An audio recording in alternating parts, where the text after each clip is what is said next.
which is a human to check that the machine extracted all the data points correctly.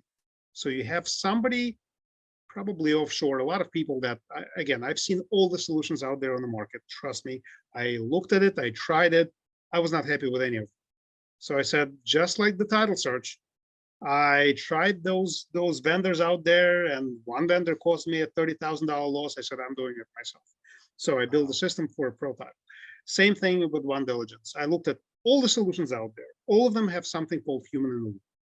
And I said, why do I need to bottleneck for my loan data extraction or data points extraction from the loan files by a human that sits somewhere in Philippines or India or Vietnam, anywhere, that they're looking at the loan file without complete understanding, with the probably exposure of private data, and bottlenecking on their review to give me a data back, crisp data back. It makes sense that the human in the loop should be there, but to me it doesn't. Okay, and the reason why I say that human in the loop to me is not the correct approach is, if the system is working perfectly, I don't need a human. I want the data instantly. So I loaded Nathan's loan file. I want the data right away. Even though it's 90% of data comes back to me and not 100%, I don't want to spend time on that human to verify that all my data is correct. Sure. All right. So human in the loop aspect to me was a waste of time. It would bottleneck me from my system. So I have designed a system with the help of very smart, genius programming guys. One of the guys is my friends who lives in New Jersey, and we actually started ProTitle together.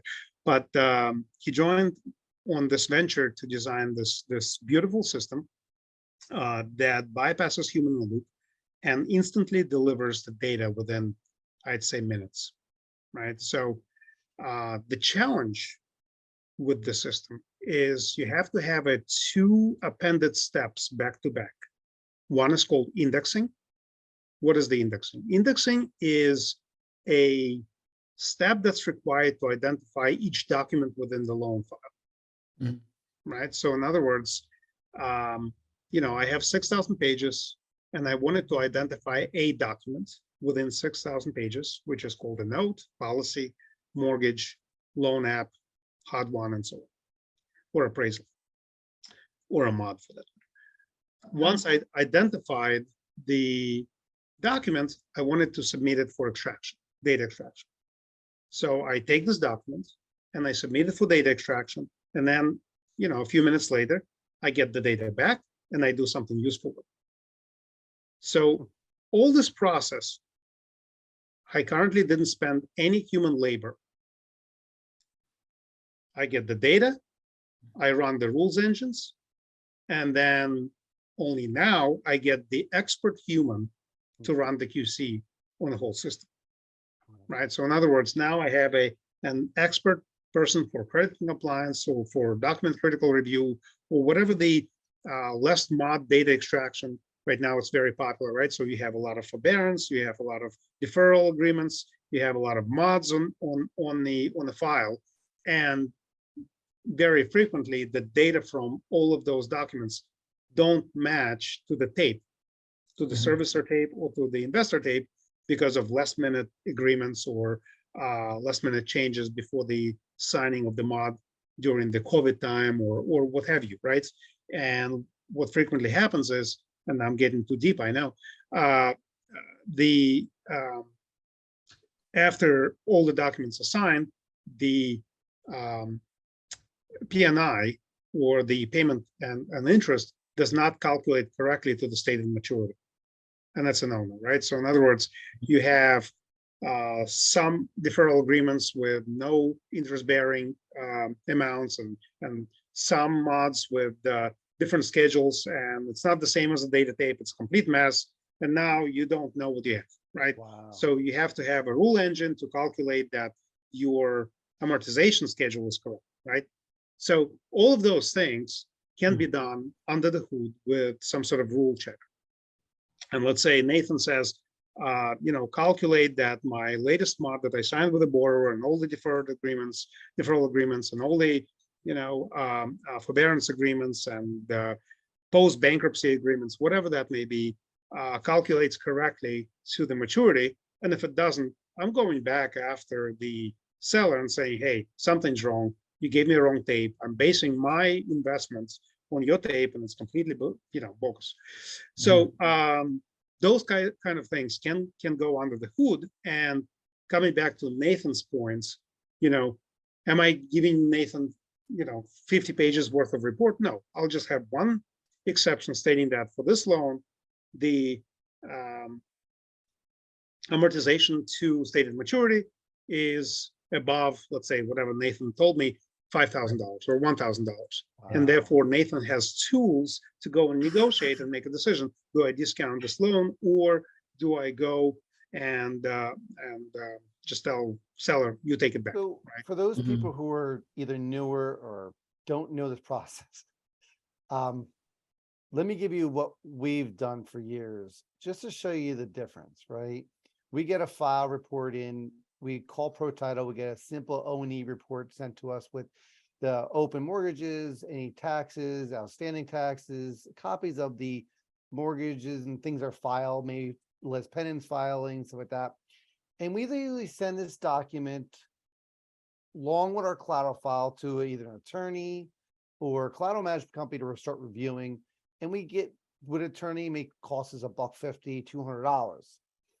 And we get an exception report in a few days.